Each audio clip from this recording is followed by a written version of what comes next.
Breaking news on Capitol Hill this morning, where both FBI Director Christopher Wray and the Homeland Security Secretary Alejandro Mayorkas are apparently refusing to appear before a Senate committee this morning. That hearing had been planned for months, but this is an 11th hour back out. In a statement, the chair of the committee, Democrat Gary Peters, saying, quote, for the first time in more than 15 years, the Homeland Security Secretary and the FBI Director have refused to appear before the committee. Their choice to not provide public testimony about their department's efforts to address wide-ranging national security threats robs the American people of critical information and the opportunity for public accountability. Let's get over to NBC's Ken Delaney for more on what's going on here. So, Ken, Senator Peters says this is a, quote, shocking departure from tradition. Is it?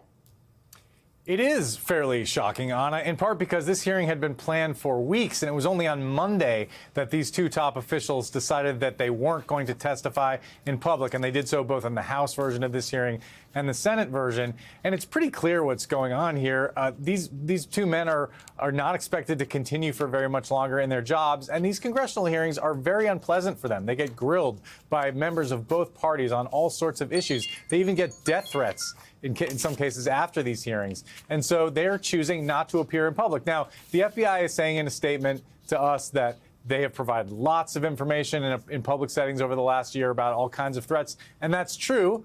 But, you know, this was a chance for the taxpayers to hear from these people who work for them about significant threats facing the nation, and they're not going to get that chance on it.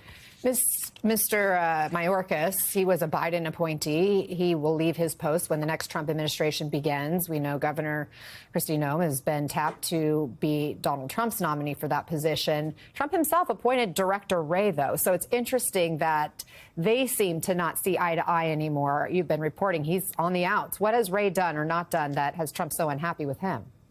Yes, well, clearly Donald Trump has been savaging the FBI for several years, calling it corrupt and unethical, and a lot of it relates to FBI involvement on those two special counsel investigations, and then which resulted in indictments of Donald Trump. And of course, Christopher Wray signed off on the FBI search of Mar-a-Lago, which Donald Trump has denounced. Now, it's interesting, you know, he did hire Chris Wray, and for a long time during the Trump administration, Wray managed to survive and navigate these choppy waters. But it does seem like, from everything we know, that Donald Trump wants to bring in somebody who's going to take the FBI in a much different direction. Now, the potential options, it's a pretty wide range between a figure like Kash Patel, who is a MAGA bomb thrower, rhetorical bomb thrower, and a figure like Mike Rogers of Michigan, who's a former FBI agent, former Army officer, headed the House Intelligence Committee, a much more mainstream pick. So it remains to be seen exactly what Donald Trump does here. But from everything we can tell, it does seem like Chris Wray will not serve out his 10-year term.